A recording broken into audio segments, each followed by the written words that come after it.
Moving on to the next is there is one more table that is given, effects of pollution on plants and animals. So effects of pollution on plants and animals.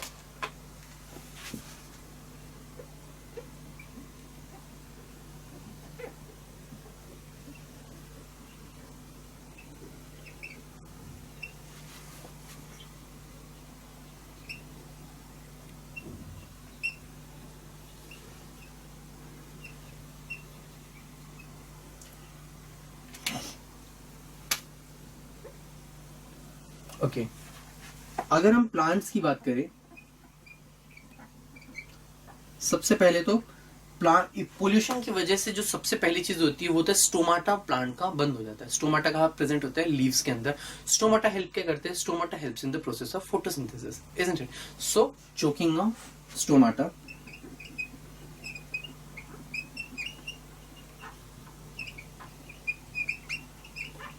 अब photosynthesis, अब stomata चोक हो जाता है तो उसकी वजह से decrease in the process of photosynthesis. अब फोटोसिंथेसिस की प्रोसेस अगर स्लो डाउन हो जाती है किसी भी एरिया में, तो ऑब्वियसली उस जगह पे ऑक्सीजन के अंदर amount of oxygen gets reduced, isn't it? अगर उस जगह का अमाउंट ऑफ ऑक्सीजन रिड्यूस हो जाएगा तो फिर we as humans we intake oxygen while breathing, isn't it? हम इनहेल करते हैं ऑक्सीजन को and we release carbon dioxide. अब अगर प्लांट्स किसी जगह के, for example talking about some X place, और वहां पर बहुत ज्यादा पोल्यूशन है, तो ऑब्वियसली फोटोसिंथेसिस कम हो जाएगा. अगर फोटोसिंथेसिस कम हो चुका है, इसका मतलब है कि वहां पे इनफ ऑक्सीजन नहीं होगा for us to breathe, so eventually वो हमारे लिए भी हार्मफुल ही होता है. And then there is growth are is retarded, leaves fall off and become yellow. Growth is retarded, so basically retarded growth. So मतलब पेड़ जो है वो प्रॉपरली ग्रो नहीं करता है, वो उसकी जो ग्रोथ है वो इट गेट्स ब्लॉक, और जो लीव्स है it gets started falling out and turns yellow. Next is animals. Okay, animals के ऊपर अब कौन कौन सा फर्क पड़ता है? हमने अभी देखा था SO2 की वजह से इरिटेशन ऑफ आईज हो सकता है, irritation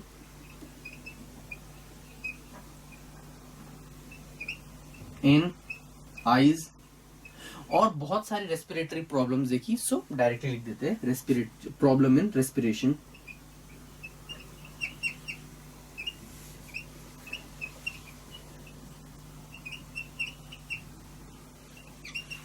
So these are the things that can happen to animals. It's given that respiration is adversely affected. मतलब कि ह्यूमन का जो रेस्पिरेशन होता है it's badly affected because of the air pollution and irritation of eyes. So irritation of eyes SO2 की वजह से. So because of the presence of pollutants in air, there is obviously harmful effects not only on humans या animals, there are also harmful effects on plants, and we are directly or indirectly dependent on plants only.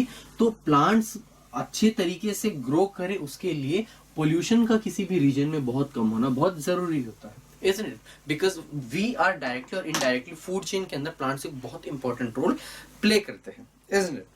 So उनको अपनी जगह, for to make sure that all the plants are in their places and to make sure that all the plants keep on doing the thing that they have been doing, that is to produce enough amount of oxygen.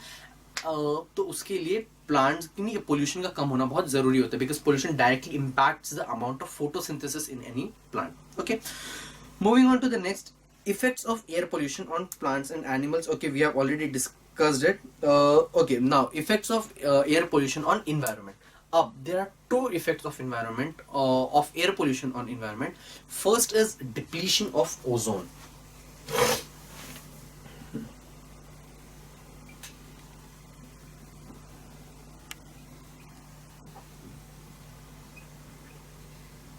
And next is greenhouse effect.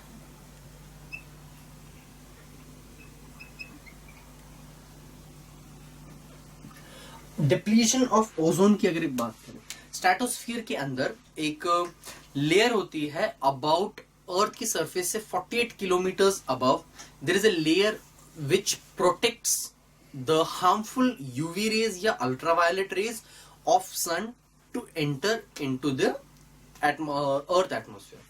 सो अगर ये मेरी अर्थ है तो अर्थ से 48 kilometre के distance पर, so this distance will be 48. अगर मैं यहां पर सन को मान लूं तो सन की जो रेज होती है वो बहुत हार्मफुल होती है. ओके, सो ये जो रेज होती है, जो हार्मफुल रेज होती है, वो यहां से रिफ्लेक्ट कर जाती है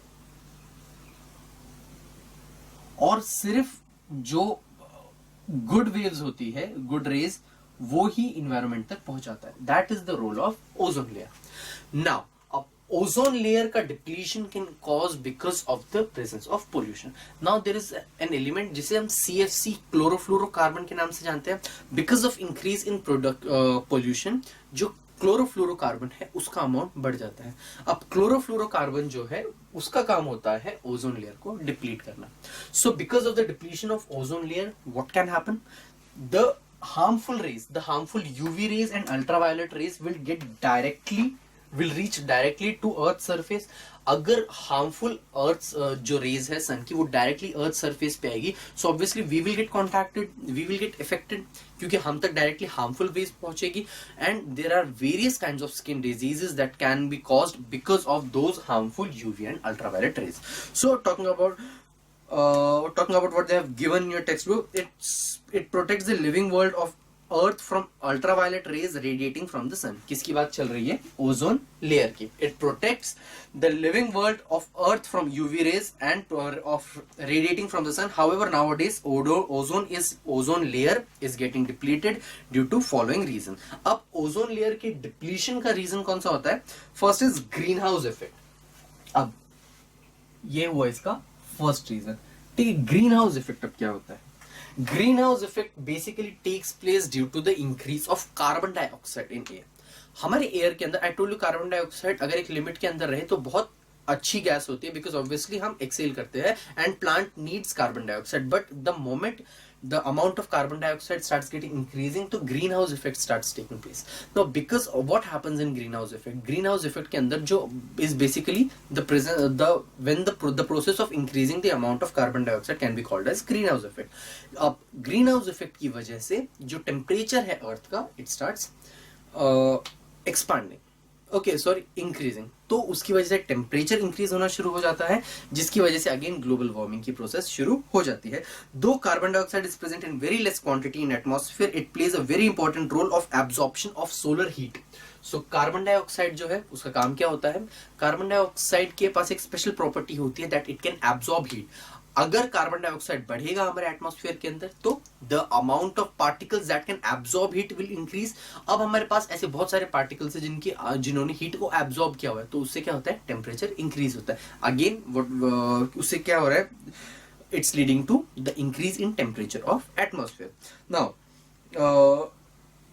over last 100 years, proportion of CO2 has been increased due to industrialization. Effects of CO2 on Earth's temperature is nothing but greenhouse effect. So the effect of CO2 on Earth's temperature is basically greenhouse effect. Carbon dioxide की जो increase होता है उसकी वजह से अर्थ का temperature किस तरीके से चेंज हो रहा है उसे हम ग्रीन हाउस इफेक्ट कहते हैं.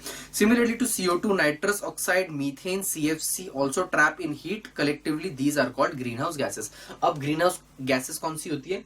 CFC मतलब chlorofluorocarbon, CO2 and then there is methane. तो ये सारी जो होती है इसे हम कहते हैं ग्रीन हाउस गैसेस, क्योंकि ये भी ट्रैप हो जाती है CO2 के साथ. ठीक है, तो अब वो ऑब्वियसली ये सारी गैसेस जो वो हार्मफुल होती है and these leads to again किस चीज के लिए लीड करता है? ये ओजोन डिप्लीशन में. Now there is one more reason because of which ozone depletion can occur and that is acid rains. Now there are various solid waste products that we burn. Coal हो सकता है या फिर fibres हो सकते हैं and timber, fossil fuels.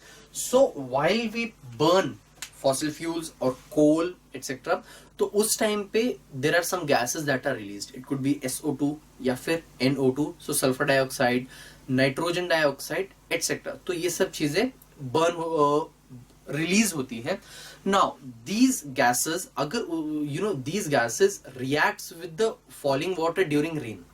अब जब बारिश गिरती है उस वक्त पे ये जो गैसेस है, sulphur dioxide, nitrogen dioxide etcetera, ये वो वाटर वेपर्स के साथ रिएक्ट करती है and then produce various acids.